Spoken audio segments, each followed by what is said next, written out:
Bismillahirrahmanirrahim. Assalamualaikum warahmatullahi wabarakatuh. Sahabat beriman yang dimuliakan Allah Subhanahu wa taala, Al-Baqarah merupakan surat terpanjang dalam Al-Qur'an dengan jumlah ayat 286. Dua ayat terakhirnya yakni 285 sampai 286. Rasulullah sallallahu alaihi wasallam menganjurkan umat muslim untuk selalu membacanya agar mendapatkan keistimewaan. Surat Al-Baqarah merupakan surat kedua dalam Al-Quran. Di dalam bahasa Arab, Al-Baqarah artinya adalah sapi betina.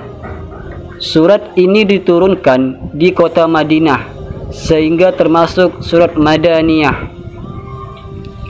Ada begitu banyak keutamaan yang bisa didapatkan dengan membaca surat Al-Baqarah.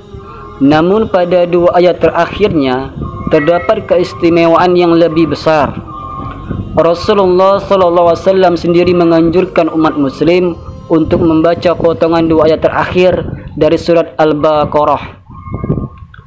Di dalam hadis Abu Mas'ud Al-Badri bahwa Rasulullah SAW bersabda, siapa yang membaca dua ayat terakhir dari surat Al-Baqarah pada malam hari, maka ia akan diberi kecukupan. Hadis riwayat Bukhari dan Muslim.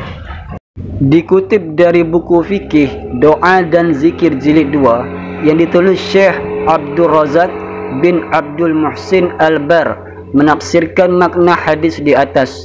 Menurutnya, kecukupan dalam membaca surat Al-Baqarah ayat 285 sampai 286 dimaknai sebagai penjaga dan pelindung manusia dari segala keburukan.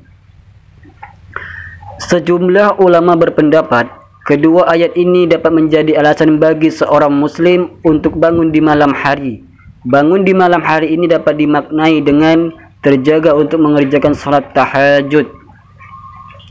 Ada sebagian ulama yang mengatakan dua ayat ini menjadi sebab baginya untuk bangun malam sehingga dia bisa mudah melakukan tahajud.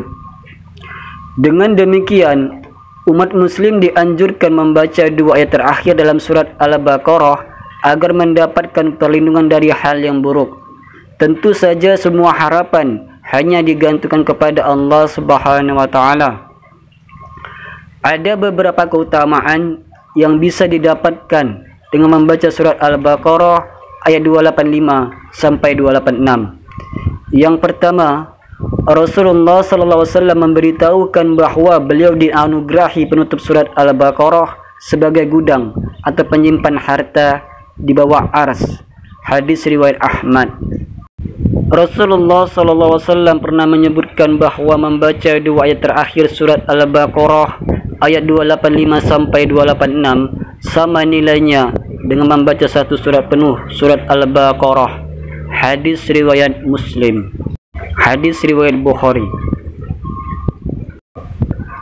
Saudaraku yang dimuliakan Allah Subhanahu wa taala, demikianlah keutamaan membaca surat Al-Quran surat Al-Baqarah ayat 285 sampai 286. Semoga bisa menjadi pengetahuan untuk bisa menambah keimanan kita sebagai umat muslim. Semoga apa yang saya sampaikan bermanfaat untuk anda semua. Singkat cerita, wassalamualaikum warahmatullahi wabarakatuh.